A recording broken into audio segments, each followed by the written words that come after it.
پاکستان تحریک انصاف کے چیئرمین عمران خان کی طرف سے الزام لگایا جا رہا ہے کہ ان کی حکومت ایک عالمی سازش کے تحت ختم کی گئی۔ انہوں نے امریکہ کو ایبسولوٹلی ناٹ کہا اور اس وجہ سے امریکہ نے سازش کر کے انہیں گھر بھیج دیا۔ وہ تواتر کے ساتھ ایک اور الزام بھی لگانے کی کوشش کرتے ہیں کہ جنرل پرویز مشرف نے اپوزیشن کو NRO دیا تھا۔ اب اپوزیشن اراکین ان سے NRO مانگتے رہے اور اپوزیشن صرف اس لیے ان کے خلاف امریکی سازش کا حصہ بنی کیونکہ انہوں نے NRO نہیں دیا۔ آج کی ویڈیو میں ہم سمجھنے کی کوشش کریں گے کہ آخر عمران خان کی حکومت ختم ہونے میں امریکہ کی سازش کا کتنا کردار ہے۔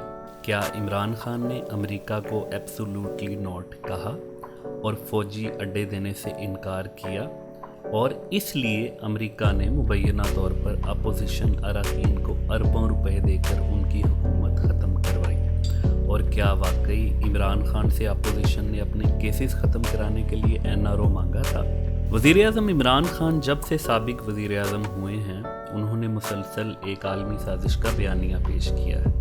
خان صاحب کی سنائی جانے والی رودات کے مطابق جنوبی اور وسطی ایشیا کے لیے امریکی دفتر خارجہ کے اسسٹنٹ سیکرٹری ڈونلڈ لو نے 7 مارچ کو امریکہ میں پاکستانی سفیر اسد مجید سے ملاقات کی اور انہیں یہ دھمکی دی کہ عمران خان وزیر اعظم رہے اور عدم اعتماد کی تحریک کامیاب نہ ہوئی تو پاکستان کو مشکلات کا سامنا کرنا پڑے گا۔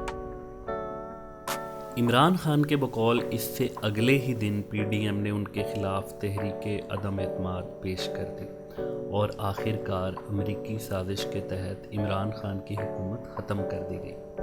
یہ ہے عمران خان کے مطابق رجیم چینج اور عالمی سازش کا بیانیہ۔ سب سے پہلے ہم جاننے کی کوشش کرتے ہیں کہ سائفر، ڈپلومیٹک کیبل اور خفیہ مراسلہ دراصل ہوتا کیا ہے۔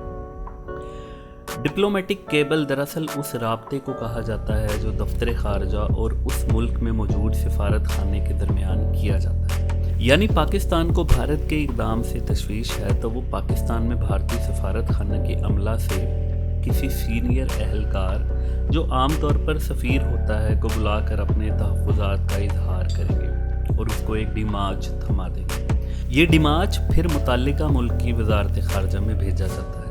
اس کے لیے عام ڈاک یا کوریئر استعمال نہیں کی جاتی بلکہ یہ ایک الگ نظام ترسیل ہے۔ یہ پیغامات ایک خاص زبان میں لکھے جاتے ہیں۔ اس زبان کو عمومی طور پر سائفر کہا جاتا ہے۔ یہ ایک ایسی زبان ہوتی ہے جس کو ہر ملک اپنے لیے تیار کرتا ہے تاکہ کسی دوسرے ملک کی خفیہ ایجنسی اس کو ڈی کوڈ نہ کر سکے۔ حیران کن بات یہ ہے کہ یہ سفارتی کیبل یا سائفر 7 مارچ کو امریکہ سے پاکستان بھیجا گیا اور 8 مارچ کو یہ وزیر خارجہ کی میز پر تھا، لیکن وہی امریکی اسسٹنٹ سیکرٹری ڈونلڈ لو جس نے عمران خان کو دھمکی دی تھی اسے 17 مارچ کو امریکہ میں پاکستانی سفارت خانے کی ایک تقریب میں بطور مہمان خصوصی طلب کر لیا گیا۔ ڈونلڈ لو نے خواتین کی ترقی کے حوالے سے اس کانفرنس میں آن لائن شرکت کی، لیکن حیران کن طور پر پاکستان کی پہلی لیفٹیننٹ جنرل نگار جوہر نے بھی پاکستان سے اس تقریب میں آن لائن شرکت کی۔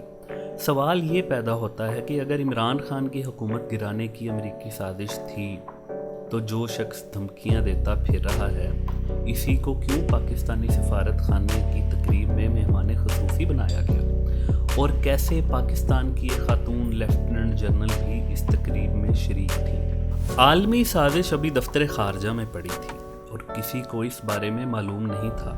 عمران خان دھڑا دھڑ عوامی جلسوں تقریبات سے خطاب میں اپوزیشن کو لتاڑ رہے تھے اور اپوزیشن رہنماؤں کو 3 چوہے کہہ کر چیلنج کر رہے تھے کہ میں دعا کرتا ہوں تم ایک بار میرے خلاف عدم اعتماد کی تحریک پیش تو کرو، میں اسے ناکام بناؤں گا اور پھر تمہاری سیاست کی قبر بنا دوں گا۔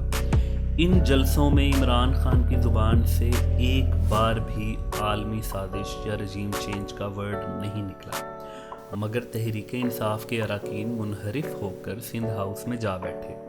عمران خان نے پاکستان کی تاریخ کے سب سے بڑے جلسے کا اعلان 27 مارچ کو کر دیا